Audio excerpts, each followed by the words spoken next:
recorded before I went on the cruise, and we didn't record after, but we did record once I came back. We did, because I wanted you to tell me all about the Christmas cruise, and you started to, and then this one edited out all of the information, and so nobody heard about the Hallmark movie Christmas Cruise. Thanks. And it's 'tis the season. I think we should know a little bit about the holiday Christmas cruise. What were the highlights? So what's the quick? I was on a cruise with Hallmark stars, and it was Christmas 24/7. Did anybody? I didn't even know there was such a thing as a. This is the second year. Oh, this is only the second year? I I mean, if anybody loves Hallmark Christmas this was only movies, the second year. You know, you said if anybody, and so that means there's only like, how many people are on the ship? We were on the Joy, so I think the Joy holds, 3,500 guests? Okay, so 3,500 people. Listen. Yep. Listen, Like you Hallmark and I come from a different breed. We're a different generation. We're Gen X. We're a little cynical, sarcastic. And you are the Grinch. We do tend to go more towards the Grinch or the National Lampoon's Christmas Vacation versus the Hallmark holiday. We've already watched Christmas Vacation this morning. That's kind of our. Would you say like mine is comedy and? I don't know. I'm hardly sarcastic. Oh, Hardly. Hardly. I think it's just kind of just the way we grew up in our generation. Well, I think. Because, okay, to put it in perspective, you and I are the same age. Marissa's 10 years, your lovely wife is 10 years younger. So 7. I am not 10. 7. Oh, I thought you were 10 years Yeah. younger. So you're not quite as big of a cradle robber as we all No. thought. I mean, so if you can think of it this way, I've been riding my bike for 2 years when Marissa was born. Yep. I was in the 2nd grade. Yeah. 2nd grade. Yeah, I could already spell my own name. Yeah. I could do addition, subtraction. There's nothing wrong with I it. could write a sentence. Nothing wrong with it. No. That's about where my education stopped anyway. You made it through the 2nd grade. That's That's right. all that I'm matters. good enough. Yeah. So today we're kind of going to jump into. Well, I think it kind of correlates with our childhood, the case we're talking about today. Well, it does, and I Don't have some you think? connections. Yeah. Kind of. So back when you and I were kids, okay, let's say we're 10, 1985. Mm-hmm. I feel like a big part of school that I remember that is a core memory is going to lunch and having our little milk cartons. And I bet you anyone in our generation can tell you what was on those milk cartons. Yeah. Yeah. There was and it wasn't just those. Was it on the small milk cartons too? Mm-hmm. I know it was on the big milk cartons. It was on the small ones. Was it? Oh, yeah, because we would be at lunch and we would be looking at the pictures of these missing children on milk cartons. Now, how traumatizing for elementary students when you're 7, 8 years old to see all these missing kids. And that was ingrained in our brains. Stranger danger, somebody's going to kidnap you and you're going to end up on a side of a milk carton. So I did hear it a lot, and I listened for about 5 minutes. Well, Because you're a kid. Yeah. Well, what's even more interesting is I lived in Omaha. Yeah. And so the case we're going to talk about today, or at least what we're going to talk mostly about, takes place in Des Moines, Iowa. Mm-hmm. And the kid's name is Johnny Gosch. Yes. Is it Gosh or Gotch? Gosh. Gosh. Like, gosh darn it. So And Johnny Gosch was one of the first kids that was listed on a milk carton after he disappeared. Yeah. So you want to kick off the... Sure, I sure will. So 1982, Johnny Gosch goes missing from Des Moines, Iowa. It's a early Sunday morning. He is a local little newspaper boy for the Des Moines paper. I can't remember what it's actually called. I have it written down here somewhere in my 10,000 notes. But I'll give you a little bit of backstory, and this is coming from an interview with his mom, Noreen Gosch. And she tells the story like this. Friday night, typical football game Friday night. His older brother was playing in a local football game for high school. This is September. The day he went missing was September 5th. So this would have been the third Friday night, the Friday before Labor Day weekend. So they're at the football game, and this is 1982. And 1982, it seems a little different from when I grew up in the fact that they're at this football game and he's sitting with his mom and dad and he asked to go to the concession stand. And he is going to obviously go by himself. Mind you, he's 12 years old. Now, for you and I, it seems like we were doing stuff a lot by ourselves by the time I was 12. So to ask my mom to go to the concession stand by myself would not be a big deal. But to them, they were like, okay, the concession stand is within eyesight. Yes, go ahead and go. So they let him go. He went down and he didn't come back for a while. And so they thought, well, okay, this is weird. So John, his dad, goes down to look for him, and he finds him underneath the bleachers talking to a police officer. And he's like, come on, Johnny, let's go. Come back up and sit by us. Okay, so he goes back up, no big deal. Kind of think nothing of it. They're leaving after the football game is over, and they see that same cop standing kind of by the gate as everybody's exiting. And Johnny says to his dad, hey, that's the guy I was talking to. You know, maybe I want to be a police officer when I grow up. And that was kind of the extent of it. But it was just noted because of certain things that took place later on. Saturday rolls around as normal Saturday. The older sister is in college. She brings her boyfriend back. So they have this, Saturday night dinner. All the family's there. And Johnny says, I'm going to go to bed early because I need to get up and run my papers so we can get done and go to the lake. It's Labor Day weekend. And he got to invite a friend with him to go on the lake on the boat. So he goes up to bed, and as he's leaving, he asks his dad, hey, do you care if I go do my paper route on my own tomorrow?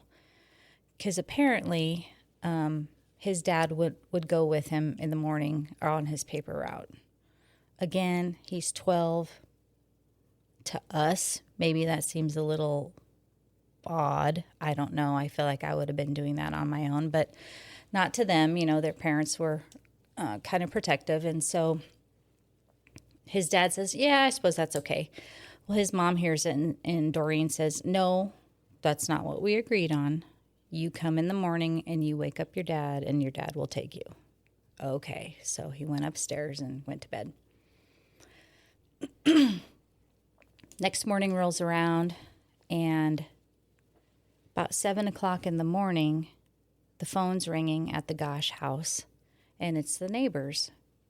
And they're saying, we didn't get our paper yet this morning. How come we didn't get our paper yet? So they hop up out of bed thinking that, okay, Johnny overslept and he didn't get on his paper route early like he said he was, because he didn't come to the room and wake his dad up.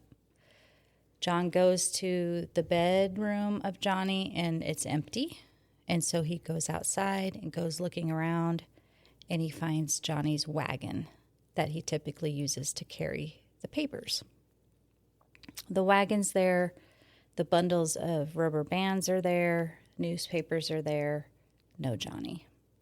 So he comes back inside and tells Noreen, call the police. Johnny's missing. Dun, dun, dun. Okay, so that's the premise of our story for right now. Yeah. And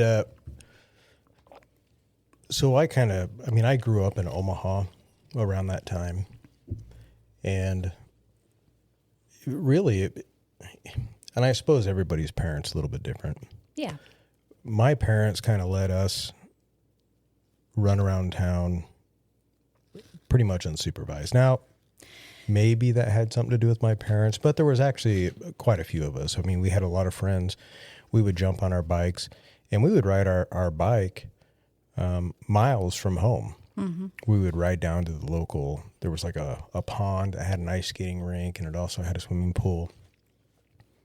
We lived off of 38th and U, so we would ride our bikes down to Q Street, and there was like a Richmond Gordman, and if you went past the Richmond Gordman, there was like a wooded area, and in this wooded area, there was like a bike trail with some ramps and things like that, so we'd ride over there. So we would basically ride all over South Omaha by ourselves, and mind you, there's no cell phones, there's nothing back then, and it really didn't seem like a big deal to our parents. As a matter of fact, there was times where we would play ghost tag, and I don't know if anybody's familiar with ghost tag, but ghost tag would basically be like hide and seek, and we'd split up into teams. We would do this at night, like oh my gosh, well after dark. And so you'd have two groups of kids, and one group would go hide, the other group would actually kind of wait out on what we called base. Mm-hmm. And after a certain period of time, they would come out and they would try and find us and basically capture us before we could circle around and get back to base and be safe. But so this was all kind of normal behavior. And so like with a paper route, it probably wouldn't have been unusual for other kids to be running around town delivering papers, whatnot, without parental supervision. Parent, yeah. So. Yeah.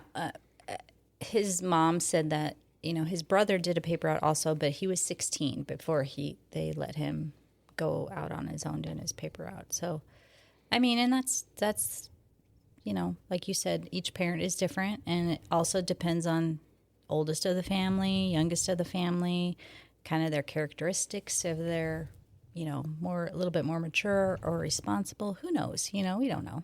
Sure. And I think Johnny had actually had this paper route for a year. I believe he took it over from his older brother. Yep. So the paper route wasn't new to him. Right. He'd been doing it for a while. Mm-hmm. Yeah. So a couple of back things that I want to mention that Doreen had mentioned that were suspicious, and it's hard to figure out where to include all of this information that I have heard in researching this case, because it's so convoluted, and and the information just branches out in every which direction that it's really hard to follow at times. Mm-hmm. And so I kind of wrote a timeline down, but if I go back and forth when covering this case, I apologize, because it's really hard. Now, you left off on the fact that when John Gosch, which is the father, when he got home, he said we need to call the police. Mm-hmm. Do we want to start with how long it took the police to arrive? Well, I have a question. Sure. Yeah. So the night that they're at the football game and he sees his son talking to the police officer, mm-hmm. he doesn't say like, well, what are you talking about? Or what's going on? Like he just walks up and says, let's go sit back down. Yep. Okay. Doesn't mention anything, which, and there's a reason I brought it up, and there's a reason Doreen brought it up, because the police officer in particular that he was talking to comes into play later on. But I want to mention this before I forget, because I feel like it's very important in this timeline. A few weeks prior to Johnny's going missing, Doreen, or the Gosch household, started getting prank phone calls in the middle of the night. And so a few weeks prior, the phone would ring about the same time every night in the middle of the night, around, I think they said around 2 o'clock in the morning, if I'm not mistaken. I can't quite remember, but it's in the middle of the night. The phone rings. John will pick up. The phone's on his side of the bed. He picks up and says, wrong number, and hangs up. You've got a wrong number, hangs up. This has been going on a while. Same thing. Phone rings about the same time. Picks it up. You have wrong number, hangs up. It's like clockwork. However, this particular morning, the phone call happens again. This time, John speaks to whoever's on the other end of the phone. Not a lot, but Doreen happens to wake up and she hears John say, yeah, okay, uh-huh, okay, and then like hangs up and like is saying this affirmative, words to this person and hangs up. And Doreen says, who was that? And he says, it was wrong number. And she said, well, you don't have a conversation with a wrong number.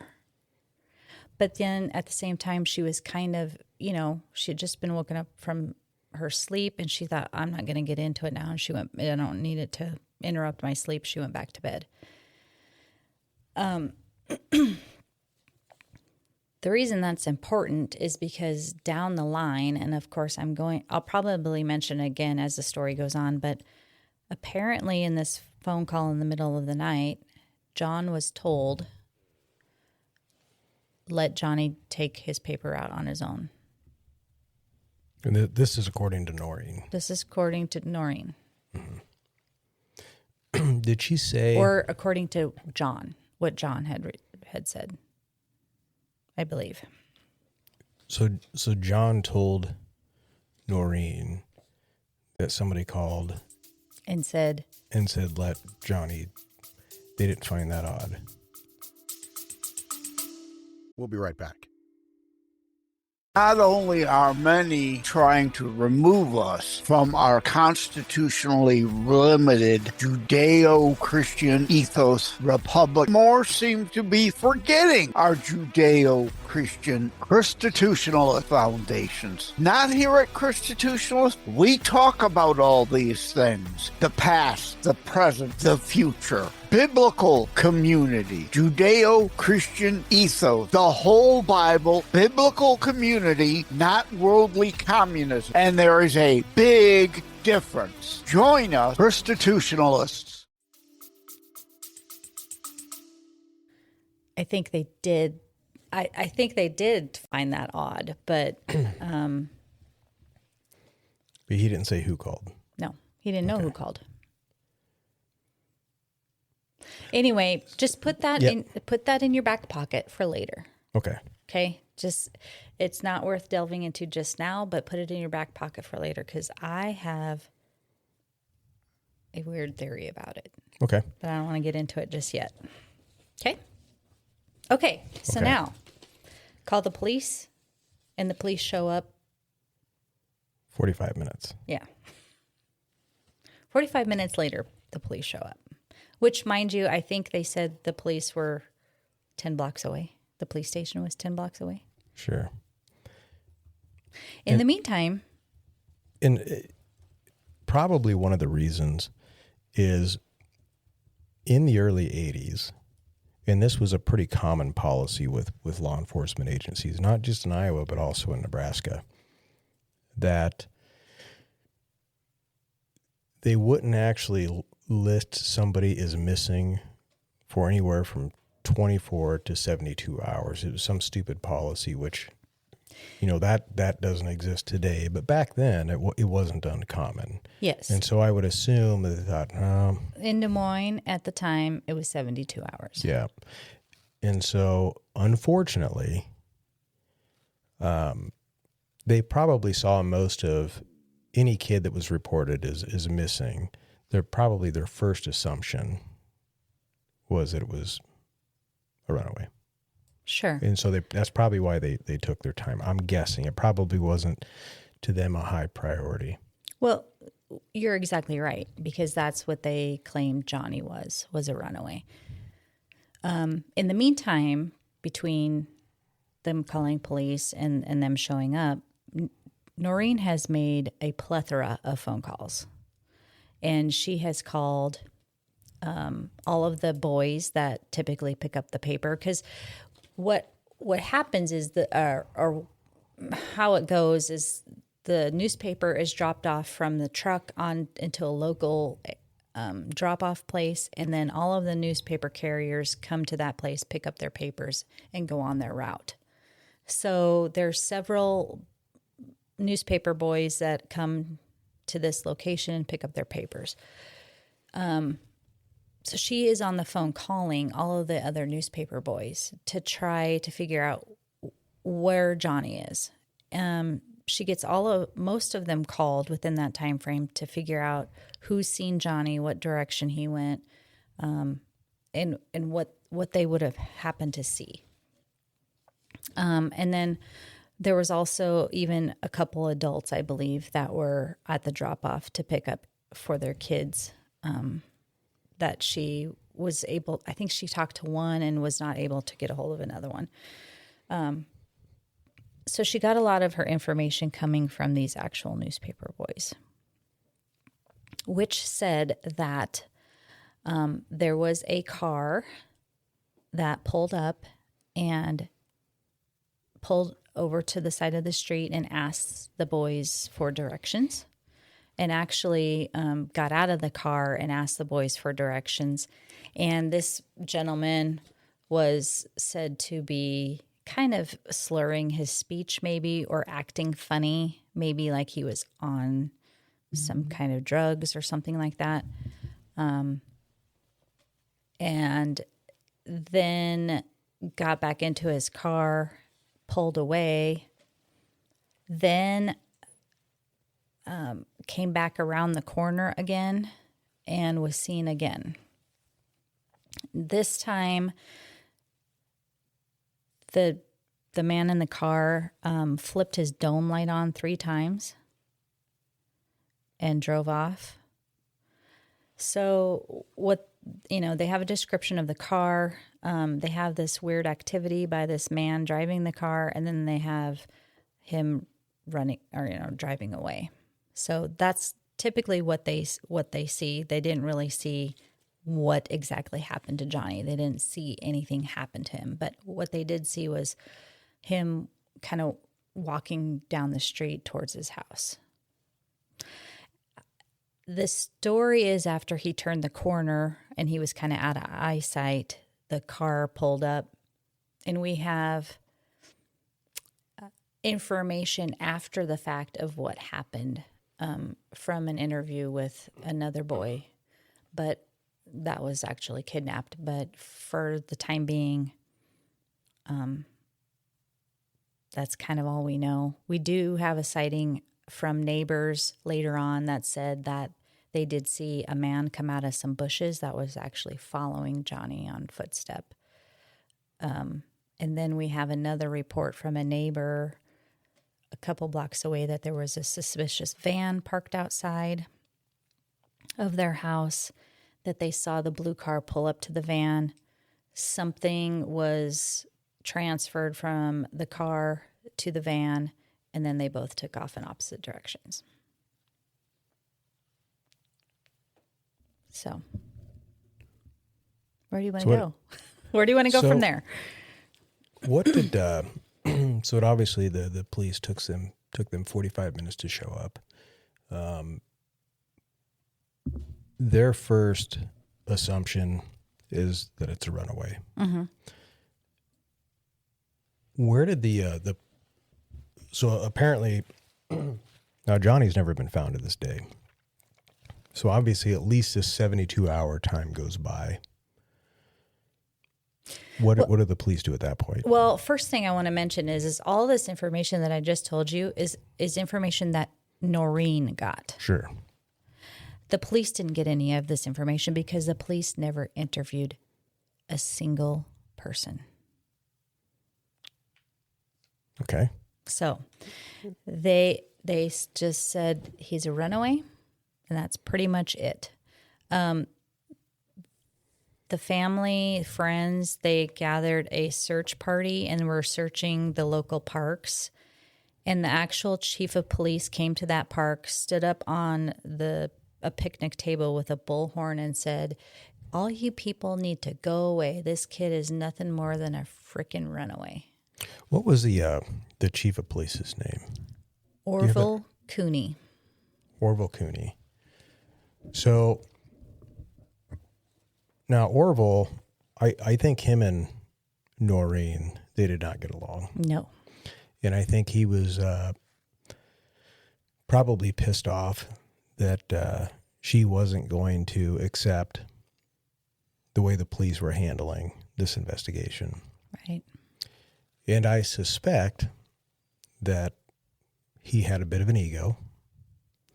And once he, in his mind, decided that this was a runaway, that he was probably not going to do his best to investigate this whatsoever. Yeah. Right. I think you have Noreen, who is probably neurotic. I mean, I feel like she's one of those parents that is just not going to be quiet about anything. She's going to be very active. She's got her hands in everything, and she's on top of everything. Like, she's strong-willed. She's very vocal. And I think she's just that personality. And I think that rubs people the wrong way.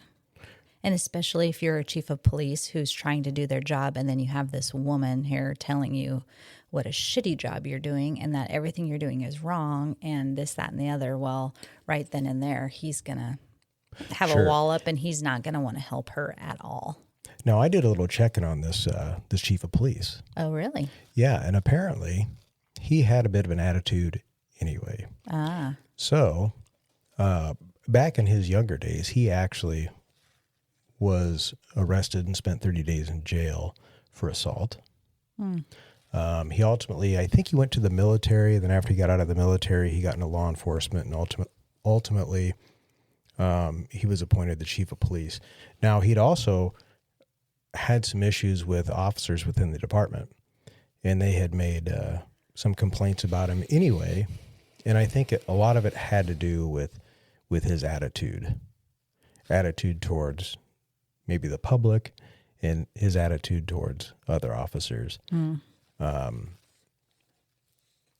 I didn't take many notes when I was just kind of reading through some of the problems that he had. And really, I didn't think it was necessary, because what it did tell me, without really memorizing the details of what he had going on, it told me that this guy had a huge ego. Sure. And he was probably a bit of an ass. And I think someone like Noreen, which you can watch her interviews, and she does come off very, very strong. Oh, yeah. Strong-willed. Yes. And I could see that those personalities clashing. And instead of maybe a police officer, a police chief, just sitting back and letting a parent vent, which they're going to do, especially in a circumstance like this, let them vent, assure them that you're going to do the best job that you can, not taking what she's saying personal, and then do an investigation. I think his personality was the type that now that the hairs on his back are all puffed up, now he's pissed off, and instead of worrying about an investigation, all he's thinking is, F this broad. She's not going to tell me how to do my job. Mm-hmm. And he's probably going to do the opposite of anything that she wants done, just in spite of her. Yep. That's kind of the feeling that I get on, when I kind of read about his past and looking at how the investigation itself was handled, which was poor.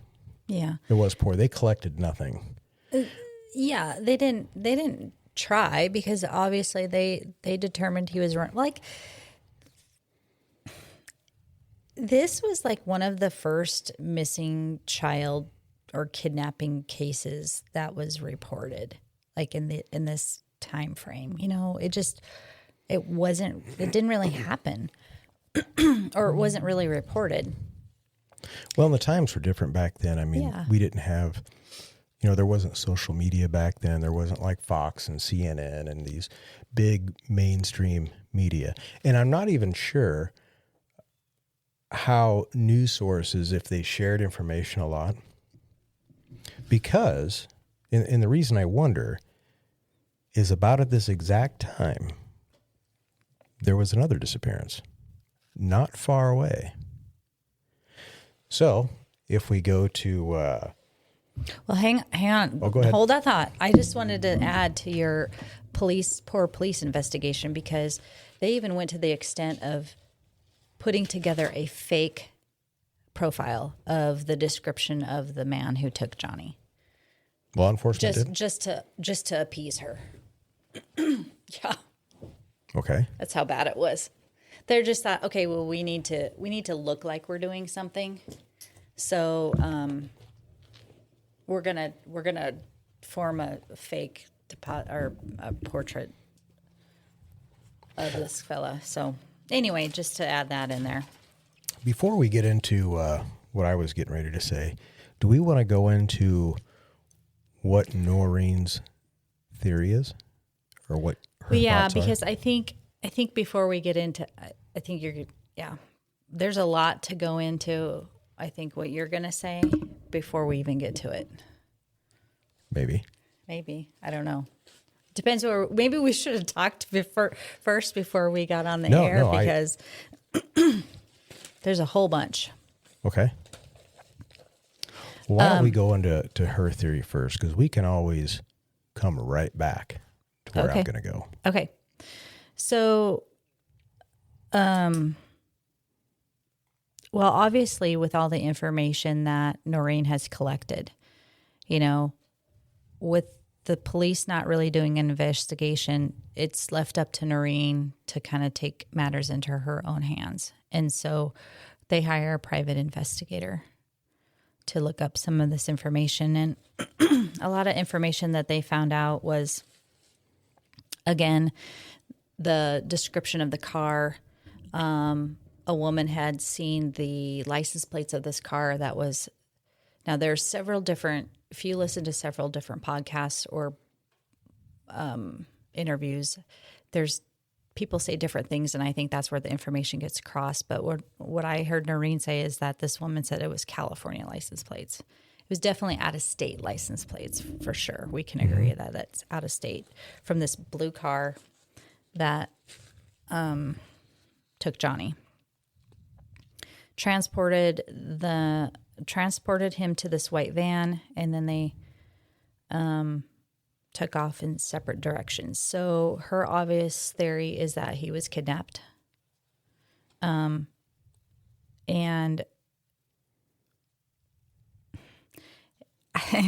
like I said, this is such a convoluted case that, I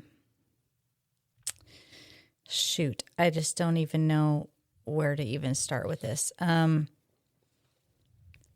Let's go into the private investigator. So Okay. the private investigator that they hired found out some information. And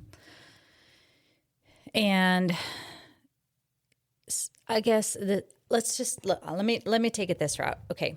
The private investigator found out some information, and came to Noreen with this, that she later then went to the police. But we don't quite know if this private investigator they hired was legitimate, or if this was a private investigator that was actually part of possibly the kidnapper's ring. Okay.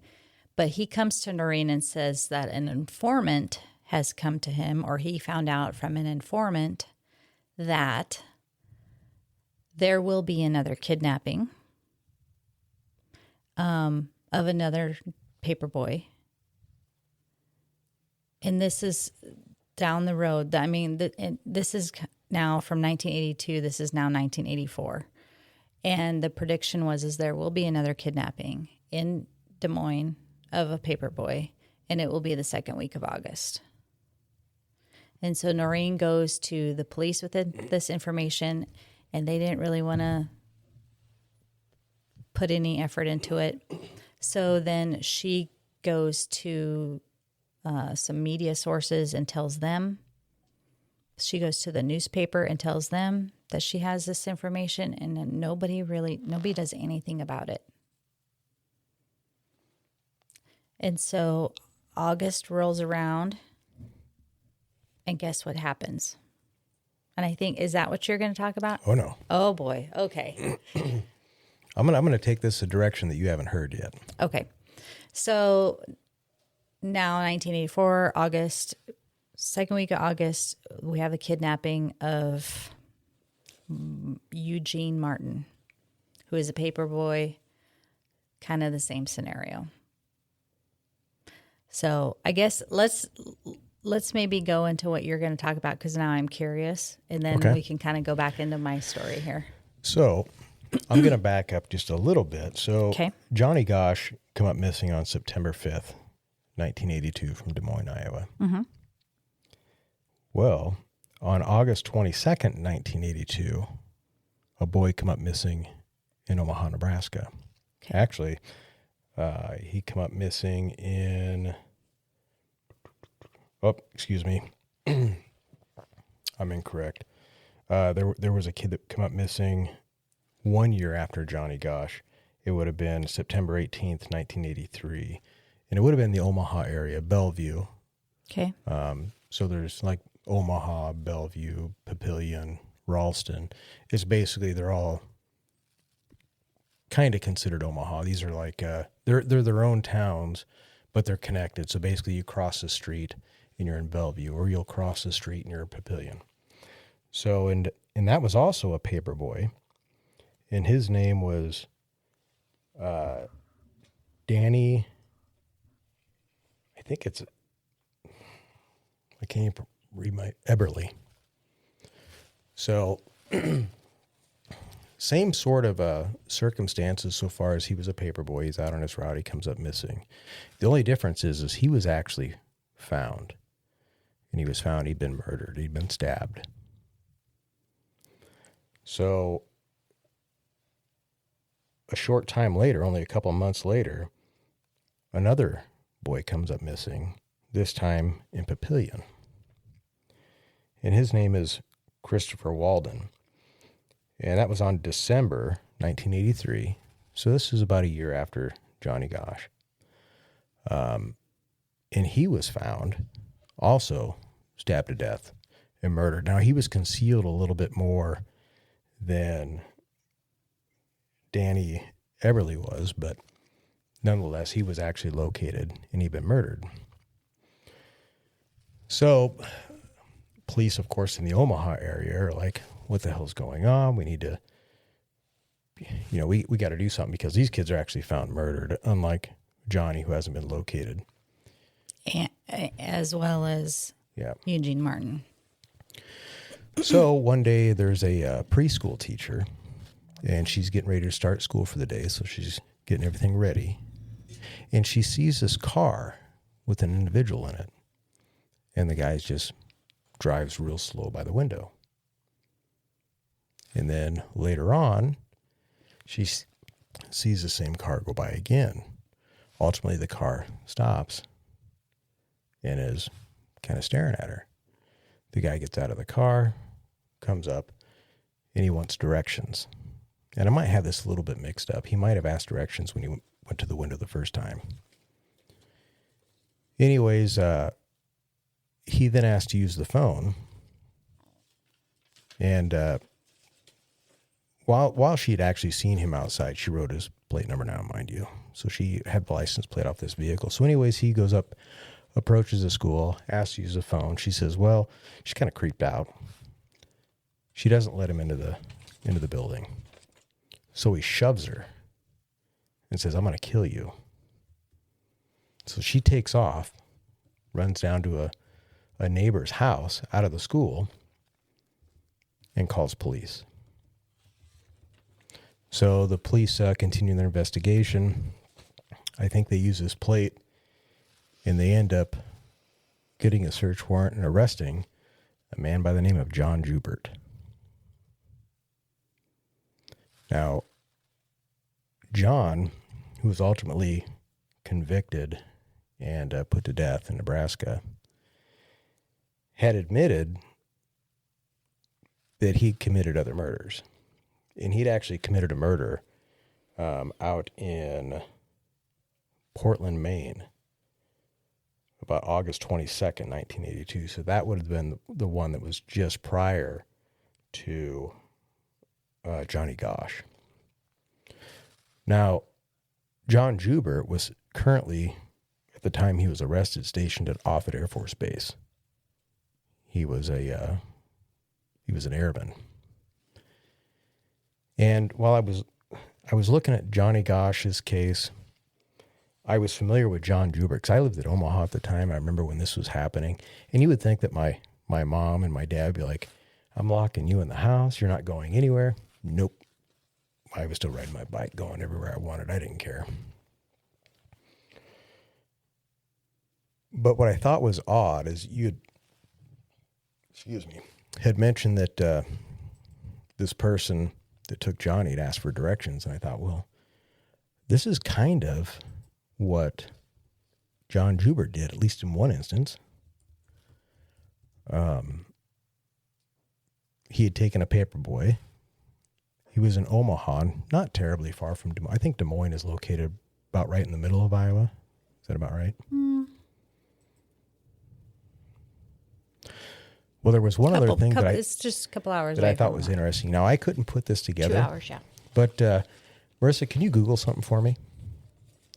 Can you Google Air Force Base in Iowa and tell me what shows up? Because I was trying to Google and figure out where all John Joubert may have been stationed or where he may have been.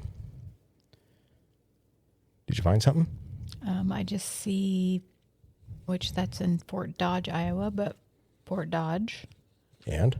Iowa Air National Guard. Just give the locations of the towns. One of them is in Des Moines. The Iowa Air National Guard's in Des Moines. So I thought, well, that's interesting. Now, are they connected? I have no idea. Did they ever make a connection? Not that I'm aware of.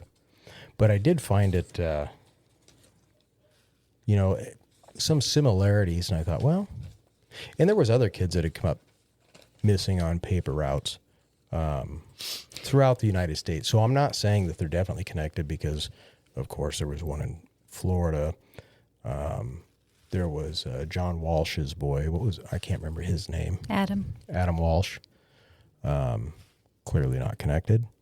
At least we don't believe it's connected. But it was just from that period of time, it was,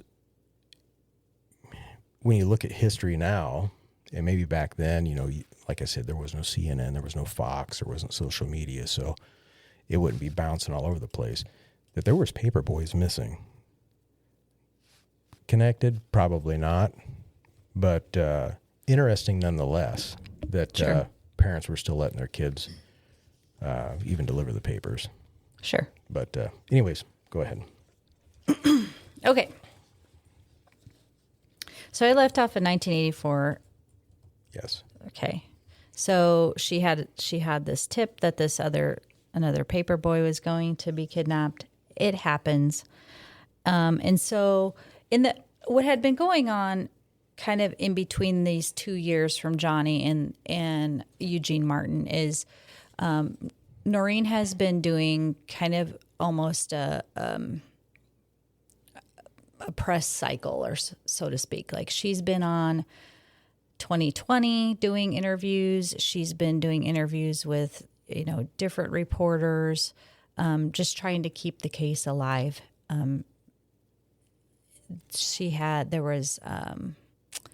There was a show on America's Most Wanted, which happens to feature, what's his name? Robert Walsh? John Walsh. John Walsh. How could I forget John Walsh? So they did an episode on Johnny Gosch. So she's, in this whole 2 years, she has been doing kind of speaking events, things like that. She's been busy, getting laws passed or bills passed for the Johnny Gosch bill, where police will actually start investigating a missing child right away versus waiting the 72 hours, which actually did pass into legislation, and a lot of states have adopted that bill. And the media came to the police station and pretty much pressed them and said, are you going to take this new kidnapping as more serious than you did Johnny Gosch? Because Johnny didn't get any of this. Are you going to do more for him? And kind of made the police department look a little foolish. Which then Noreen happens, because she had been so frustrated with the case. She had called the city council members and said, I'm going to file a lawsuit against the city of Des Moines, $10 million. And I'm also filing a lawsuit against Orville Cooney for basically neglect. And lo and behold, the city council had an emergency meeting, and the following Monday, Orville happened to resign.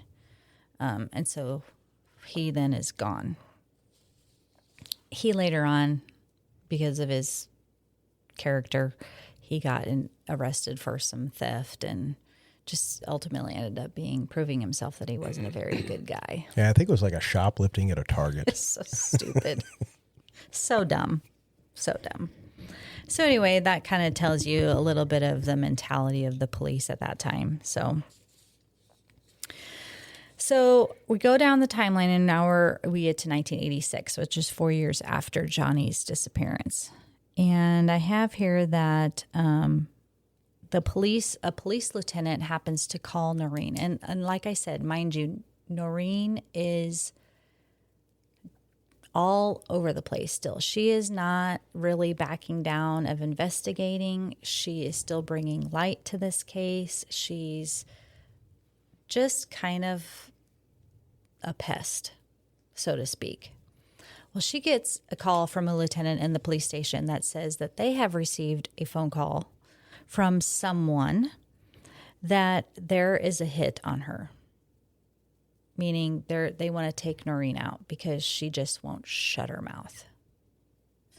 And so the police are kind of taking this a little bit seriously, and they tell her, just don't leave your house. Don't go anywhere. If you get contacted by somebody, just don't leave, because our tip that called in said that they're trying to get you out of town so that they can kill you. And so Noreen is taking this seriously because, obviously her boy's missing. She knows something nefarious has happened, and so she's taking this pretty seriously. Well, lo and behold, she gets a phone call from someone that says, we know information about Johnny. And if you want this information, you're going to follow my directions. And they tell her that she needs to go to the airport. She needs to get a ticket to get a flight to Kansas City. And then from Kansas City, she needs to get in a car or a different flight and get to Oklahoma. And so right away, and she's writing all these notes down, and she's agreeing with the person on the phone that's telling her this. And after she gets off the phone, she calls the police, and she goes, okay, I got the phone call. This is what, they told me to do. Now, some of the police are like, okay, yeah, go ahead, go. We want you to go. And this lieutenant that happened to call her to tell her that they got this information, he's like, no, she's not going anywhere. Like, do you realize that they will probably kill her because she's not keeping her mouth shut? And so they decided to send in a decoy. A female officer went in her place, and they ended up capturing a person at the airport that was involved and put him in prison. So it was literally a legit thing. Did they say who this person was? They did, but I'm not going to remember who it was. I don't remember. Did they do you remember, did they mention any sort of investigation onto who he was, where he was from, who put out the hit, why they put out the hit, any of that? Well, I don't know that they really got down to the brass tacks of it all, but it has to do with an organization. There's not one specific person, but there's a whole organization of people that are working together to keep what happened to Johnny quiet. Okay. Basically. Okay. And like I said, Noreen keeps she keeps doing what she's doing. She's gotten the Johnny Gosch bill passed. She happens to be one of the ones involved that gets the Amber Alert going.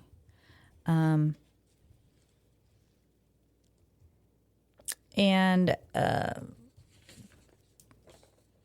what happens in a couple of years later, oh gosh, we're going to back up a little bit here, because in 1988, I have that 88 children came forward and said that they were molested by the chief of police in Omaha, Nebraska. Okay. So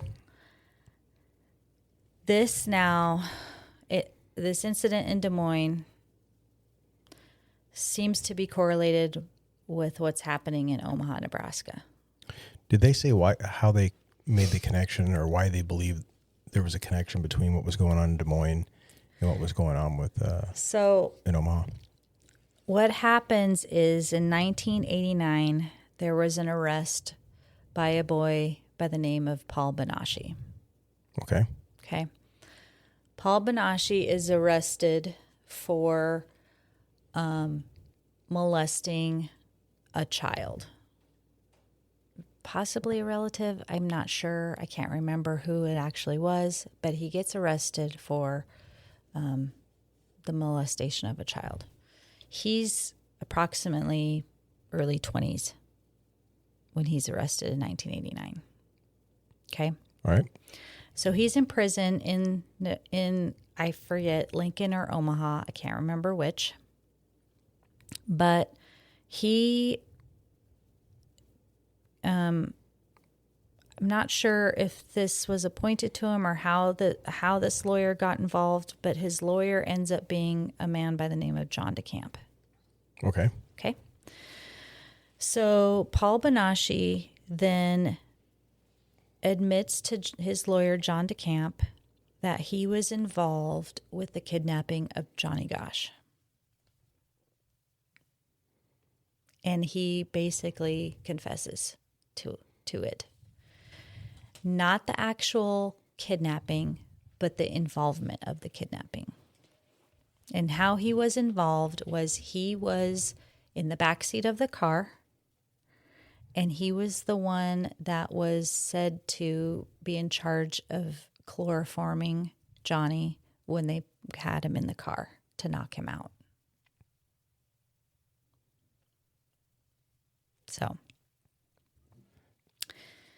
So they went and so the attorney is the one that contacted Noreen and John, or? Yes. So John DeCamp contacts this story I'm telling you.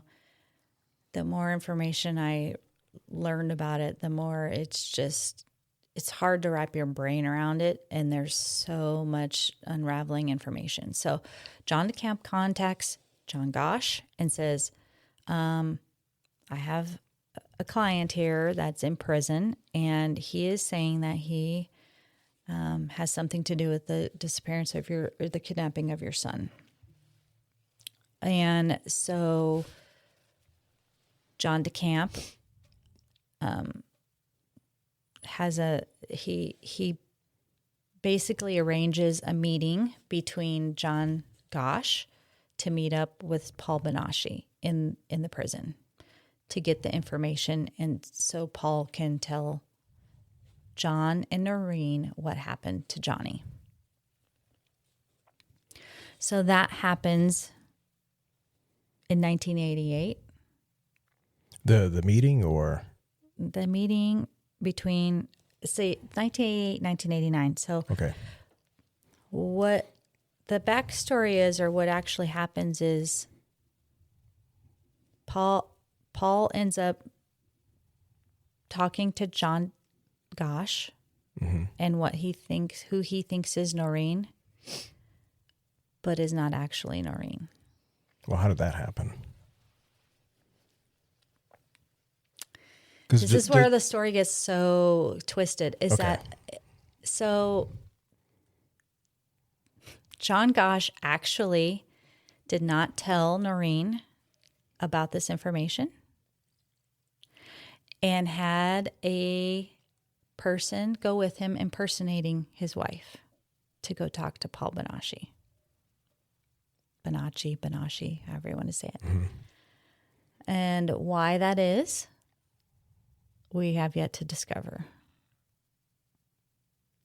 But I don't know if I don't know which direction I should go in this story, because there's so much. Because Noreen did not actually talk to Paul until another year later. Okay. She did not know this She did not know this information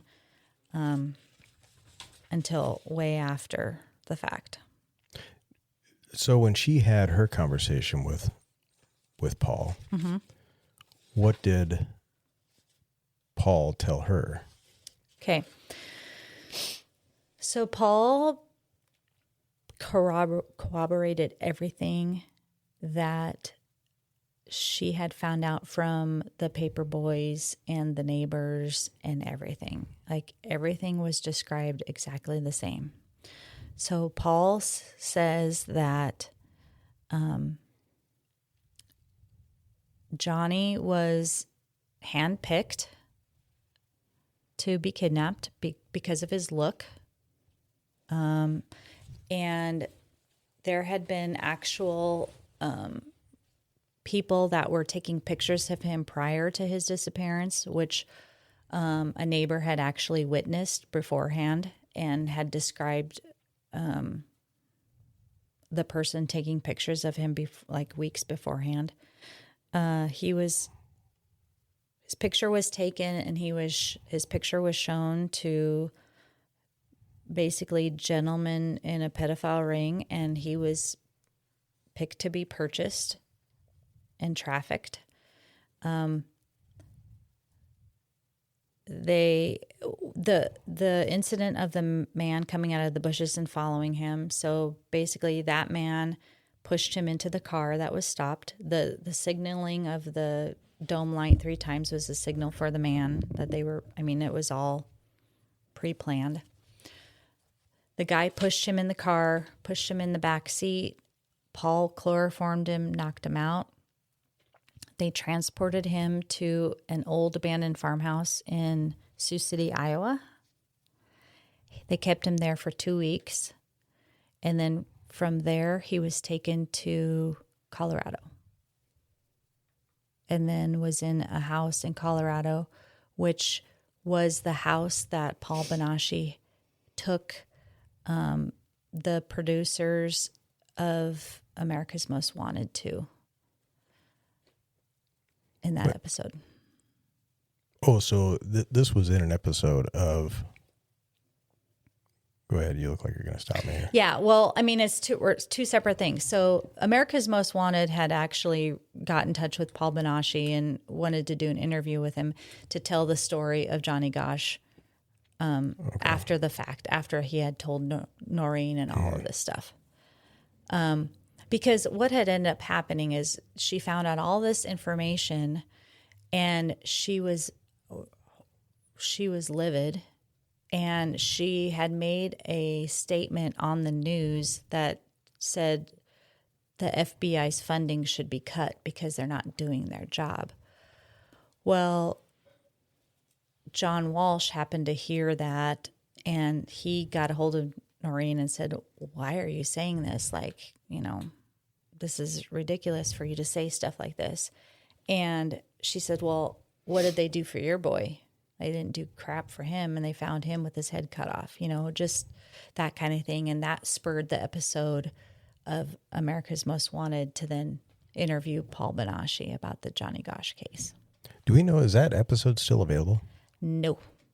It is it's not. Scrubbed from the internet. Does anybody else admit that that episode ever existed, or? So there was a documentary called Who Took Johnny? That was featured later on. I can't remember what year, but they showed clips of the America's Most Wanted episode in the Who Took Johnny documentary. So it does exist, but you can't find it anywhere. And you cannot find the documentary Who Took Johnny anywhere either. Both have been scrubbed from the internet. Can you Google and see if you can find anything at all about? That's what I'm doing. Oh, she's ahead of us. Yeah, I tried finding it.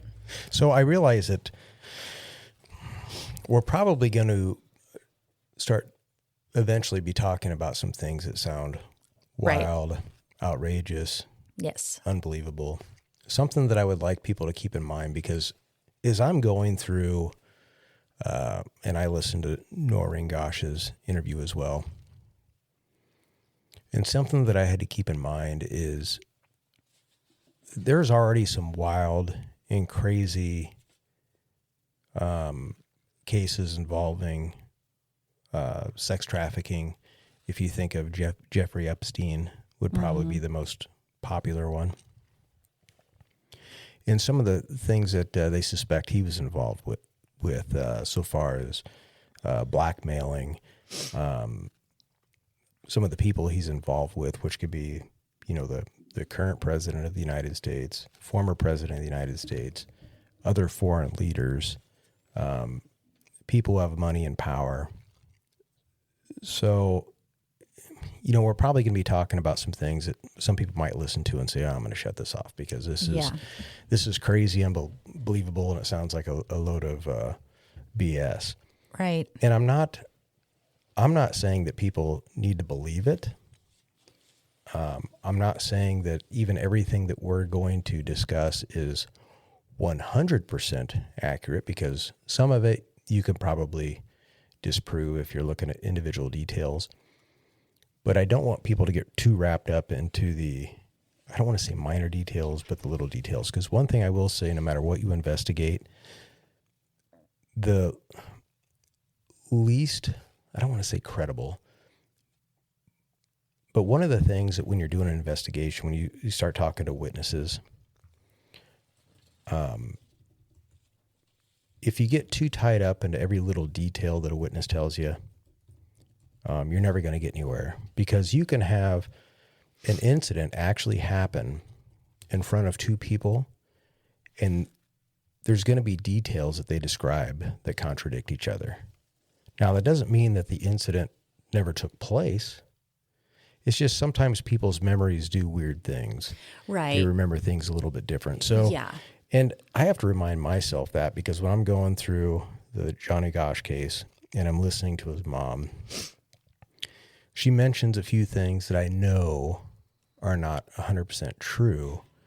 And what I try to not do is don't dismiss the whole thing based on that. Exactly. Because sometimes people are either they're told something and maybe that information isn't 100% correct, or they think they remember something a certain way that might be disproven. That doesn't mean that the whole thing is garbage. Right. Yeah. And I agree with you, because there was a couple, I don't want to say discrepancies.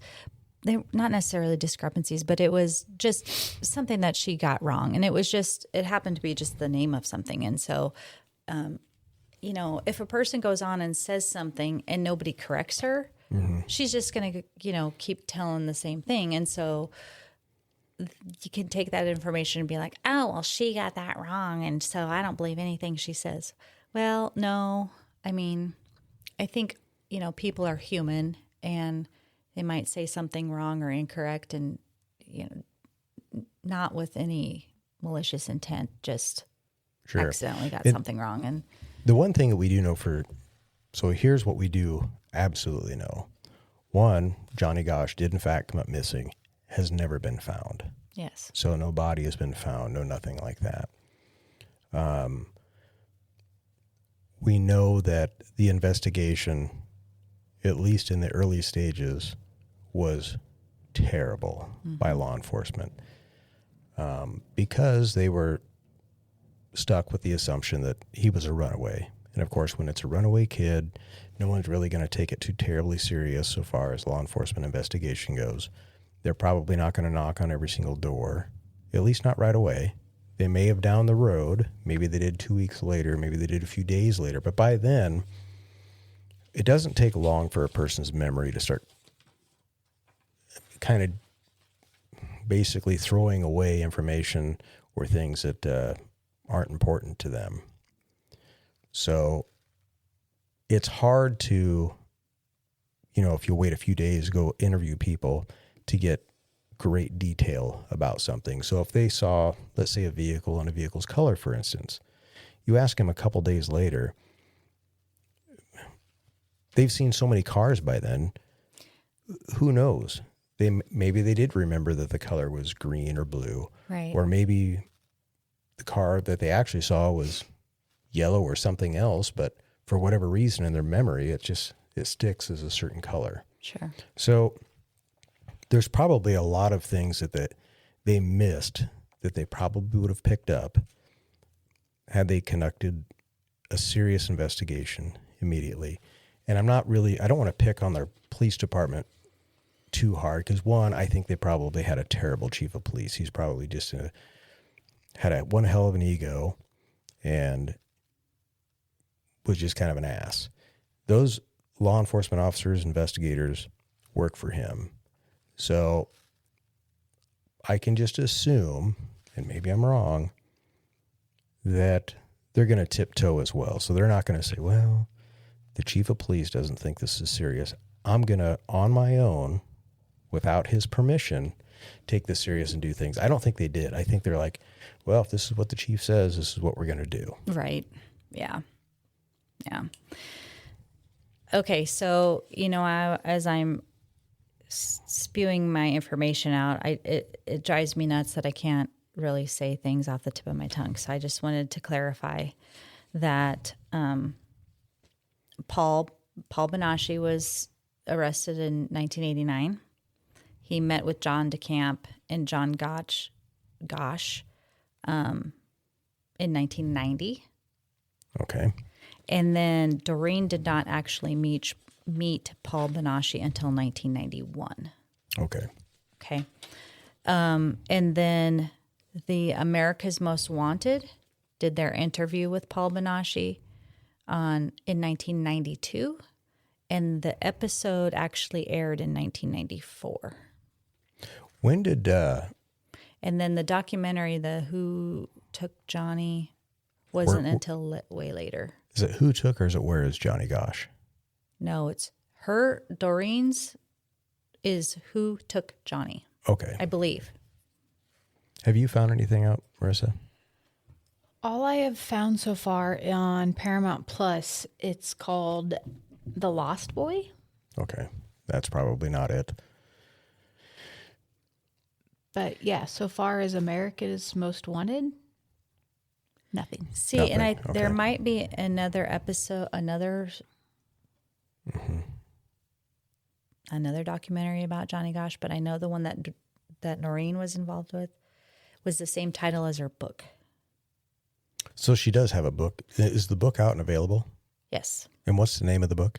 Who Took Johnny? Who Took Johnny? No. wait.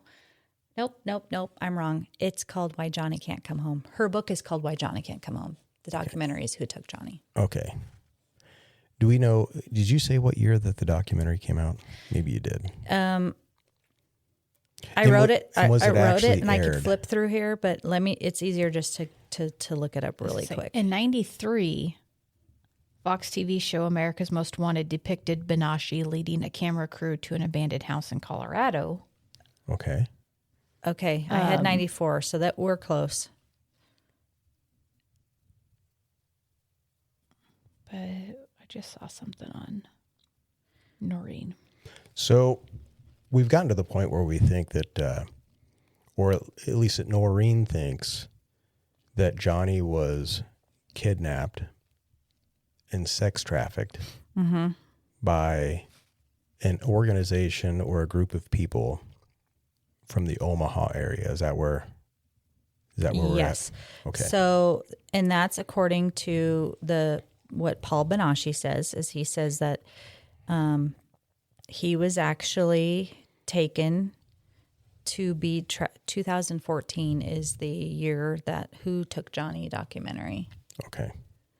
And this weird, odd streaming site says that you can view it. It's called Crunchyroll, is the streaming site, for $7.99. I tried, and it wouldn't. It never did come up. So I blew $8 trying to watch it, and it was like scrubbed. Thank you for your $8. It's crazy. I'm thinking, wow, you can't find it anywhere. And so I thought, YouTube has everything. Nope. Couldn't find it on YouTube at all, either one of them. So I'm like, wow. So Paul Benashi, and this is something we're going to get into in a later episode, Yeah. is involved with So, a trafficking case. yeah. So, yeah, basically, Paul Benashi says, Johnny was taken by an organized pedophile ring. And like I said, he was held captive for 2 weeks in Sioux City, Iowa, on an abandoned farm, and then transported to Colorado. He was bought and paid for by several people. But initially he said he was bought by a man that simply went by the Colonel. The Colonel. Mm-hmm. And allegedly the Colonel is a man by the name of, what did I send you yesterday to look up? Oh, yes. Okay. His name is Michael Aquino. Aquino? Aquino. Michael Aquino. Okay. That is the man supposedly that goes by the name of the Colonel.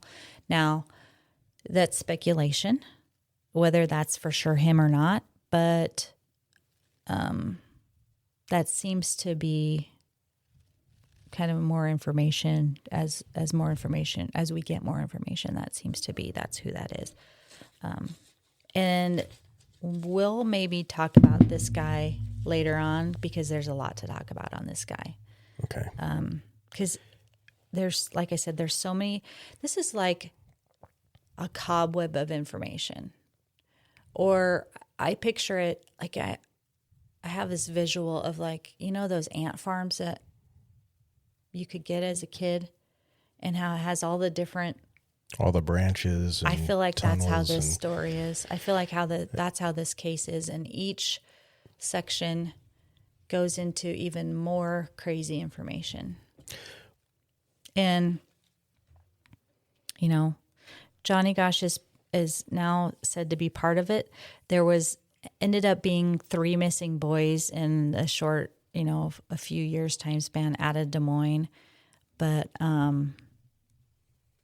there was a lot more in different areas of the country. But, well, you mentioned earlier that she said there was a warning that another kidnapping was going to take place. Yeah. In like the second week of August in 1984. Yep. And there was a kid that came up missing in Des Moines on August 12th of 1984. That's one I just said. Yeah. Yeah. And he was also never found. Right. Eugene Martin. Right. Right. Is that the one that I must have got twisted up and lost? Yeah, here in maybe. this web. Yeah, he's the one that came up missing. That's the one they warned Yes. they warned her about. And he came up missing in a different part of Des Moines, also a paper boy, basically the same scenario.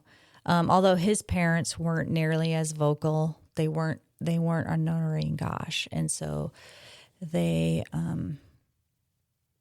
they didn't necessarily fight as hard, so to speak, as Noreen did, and be such a thorn in this pedophile ring side.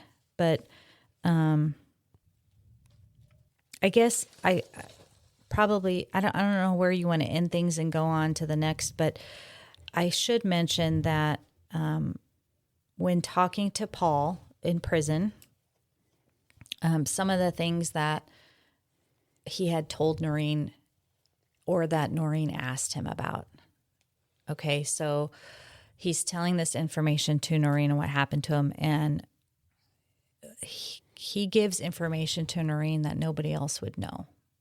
Because, I mean, I'm sure anybody could say, yeah, we did this to Johnny. You know, who knows if he's telling the truth or not? You know, how are you going to really know? However, he does tell Noreen that he described a birthmark that he had on his chest. He described his tongue. Johnny had a horseshoe scar on his tongue from biting through his tongue as a child. And Paul described that to Noreen. He also described a scar on his lower leg from the burning of a motorcycle tailpipe. It's just different, very specific things about Johnny that he could describe to Noreen. And he also said that Johnny had told Paul a story about him going to yoga classes with Noreen. And that's something that he kind of, held special in his heart, because it was, quality time with his mom, because Noreen taught yoga classes. And so Sure. She would take him to yoga class, and he would take his homework and do his homework while she was teaching yoga class. And so Paul said, this is what Johnny told me. And so Noreen had no doubt in her mind that Paul was telling the truth. The authorities do not think Paul is legitimate because he suffers from multiple personality disorder, or what is now known as dissociative identity disorder. Yes. And so when testifying in court, they did not find him credible because of this. So I saw Marissa with a funny look on her face just a few minutes ago, and it looked like you had something you wanted to say. I don't want to interrupt Jamie's story or jump too far ahead. Okay. So just a couple more things to identify that he was with Johnny is that they said as part of being transported, they stopped at a restaurant in Denver, and while at the restaurant, they were doing something with their nails with red fingernail polish. And so Johnny had gone into the bathroom at this restaurant and wrote, "Johnny Gosch was here," in red fingernail polish. That was legitimate because Noreen had already gotten phone calls from people in Colorado saying that this was there in the bathroom.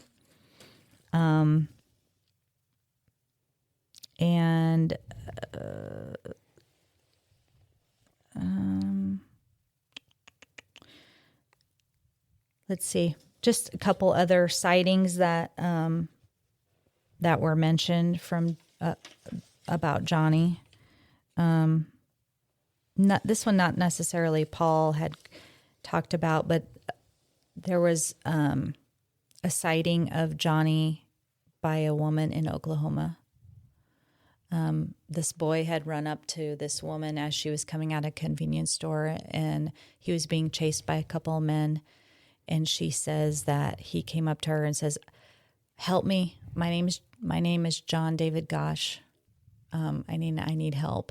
And by that time, this woman is kind of startled, doesn't really know what's going on. And this man had come up to him already and grabbed him and twisted his arm behind his back and took him away. So there had been kind of several sightings of Johnny throughout the years, just to prove that Johnny was still alive and that this might be that he wasn't murdered right off the bat. But in Noreen's eyes, Paul was completely believable and validated in what he was saying. Now, did you want to jump in? Do you have anything to say about her 1997 visit? Well, I mean, I could get into that. I didn't know how far we wanted to go, but Okay. So what had happened then is because of this and because of all of this information, John DeCamp, his lawyer, hired his own private investigator to find out more information about Paul Benashi and possibly what happened to Johnny. And so his name was Roy Stevens, and Roy would go to the jail and do multiple interviews with Paul Benashi. Interview after interview after interview after interview, and got a lot of information.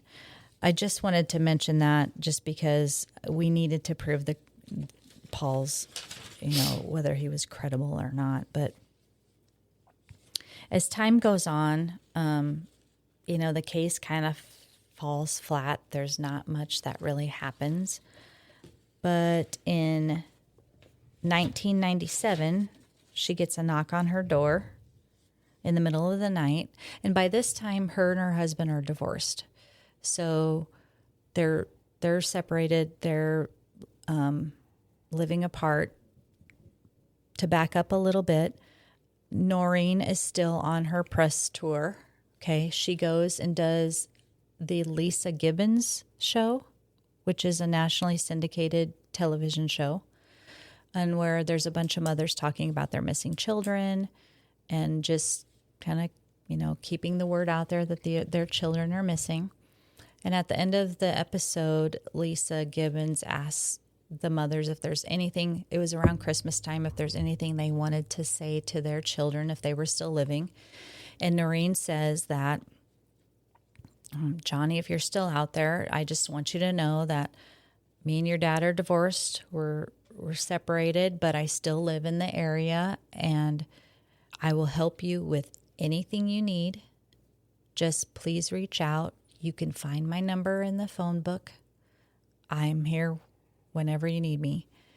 And so she gets a knock on her door in the middle of the night and looks through the peephole, sees a couple young boys or young men standing there. And she says, "Who is it?" And supposedly one of the boys said, "Mom, it's me, Johnny." And she opens the door and she gets a visit from what she says is her son, Johnny. They stay for about an hour and a half. He tells her that basically the same story that Paul has told her. He was kidnapped. He was entered into a trafficking ring. And, Noreen's kind of, okay, you're home. Let's call the police. Let's call somebody. Let's call my lawyer. We need to figure out a safe place for you. And he's like, no. I'm not staying. I cannot stay. My life's in danger. I can't stay. You don't understand. Like, they've made me commit felonies. If I'm caught, they'll kill you. They'll kill my family. They'll kill me, whatever. I mean, completely terrified. And so they leave. And he's never seen from again. Now, he tells her that upon being transported from place to place, him and another boy escaped, stole a car. They ended up going to, I think it's Sioux City, to this other boy's uncle's house and staying with this boy's uncle for a while. And then ended up hopping from Indian reservation to Indian reservation, and that's kind of where they hid out. Now, there are people really questioning whether that's a possibility or not, because they're like, there's no way that two white boys are going to be invading an Indian reservation and just hiding out. That would never happen. But I guess really we don't know the details of that, how they got involved or how they got onto Indian reservation. But, we know that Indian reservations, they're sovereign. There's no laws. But anyway, You can drive across you can drive right across an Indian reservation. There's not like there's a wall or a fence or anything around it. To be integrated into the community, I guess I don't know the details of how that. I just don't know. That's just what he had told Noreen, is that this is how we kind of hid out. This is how we stayed under the radar, is we'd go from, we were living on reservations basically. Yeah. Now FBI can go onto an Indian reservation, so they might consider themselves sovereign. But if there's a federal crime or something like that, the FBI can still go on there. They can still investigate. They can still arrest. However, I've never actually, I've never stayed at a hotel or something on an Indian reservation. I know they're out there. I've been through them, just traveling, and you drive, it'll say, this is the, whatever Indian reservation. You can drive right through it. A highway might go through it or whatnot. Sure. But so far as staying on one, I'm not sure how that would even work. So, I couldn't say either. I have no idea. Maybe someone out there knows, but I was listening to a podcast and the podcaster had interviewed a gal who actually had lived on some reservations as a white woman. The father of her child was Native American, and they lived on the Indian reservation. She's like, I stuck out like a sore thumb, and there would be no way at all that they would just let two boys, live on reservations like that. But we don't know the details. No. We don't. He didn't have time to go into details of how that actually happened. He just said that's basically how he hid. That's how they escaped, and that's how they hid from the people involved. And now, granted, he's older. He's 20-something. They're not really using him anymore, but the people involved wouldn't want him coming out with this information either. So, they made him commit crimes, and they threatened his life if he would come out with this information. So, another thing is, so far as the Johnny Gosch disappearance, abduction, law enforcement still considers it an open investigation. So you can't get a lot of information from law enforcement. I've tried just, looking various things up. And because they consider it open, they're really not sharing a lot. So the only information you can get is going to be information from Noreen that she's collected herself, stuff that she's sharing, that she's gotten from her own private investigator. And that's kind of unfortunate because you still see cases today that are investigated where law enforcement will start putting out bits and pieces. And I really don't see that out of the investigation from Johnny Gosch. I think probably one of the other reasons is I don't think they really even conducted one, at least not a very good one. So they probably don't have anything to put out. Right.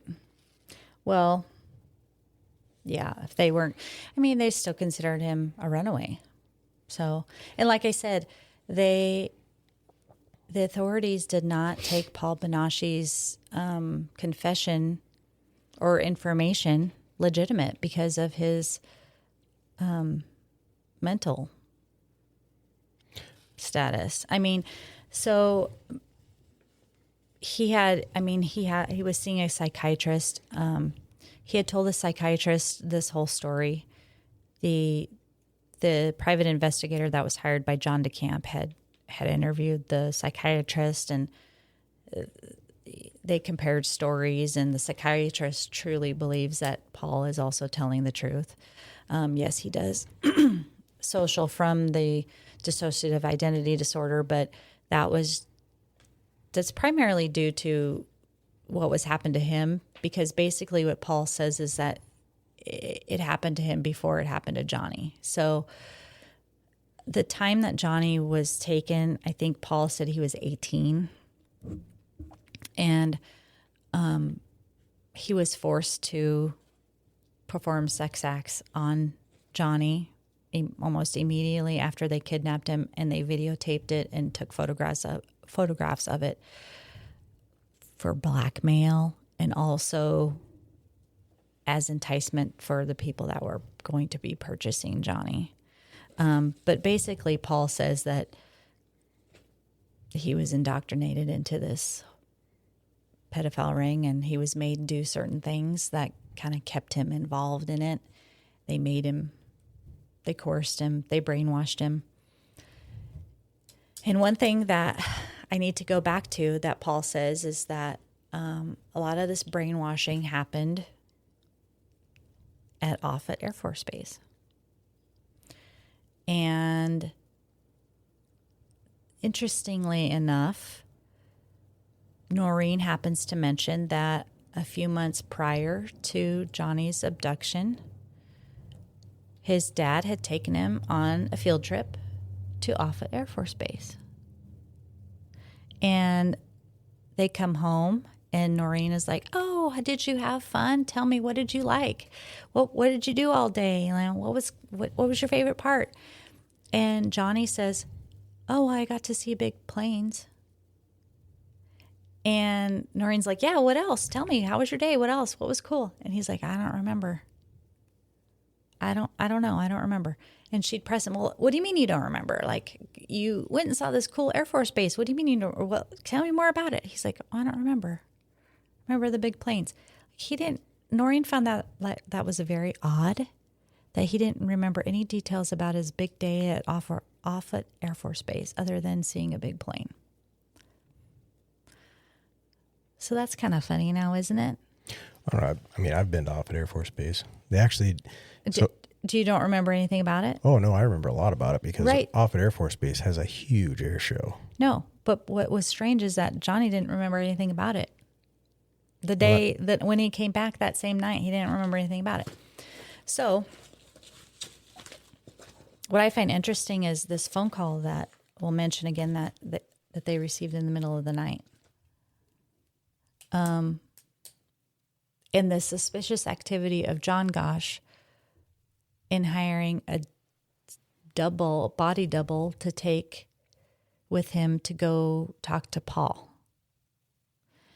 And the fact that there was correlation with John Gosch and a gentleman by the name of Larry King. And maybe that's where we should end today's episode.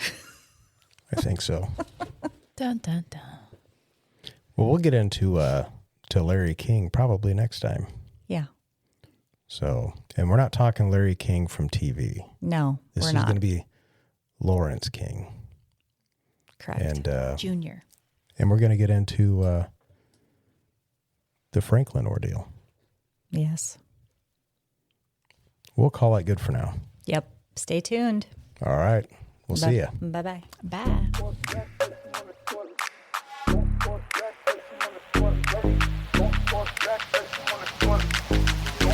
Back,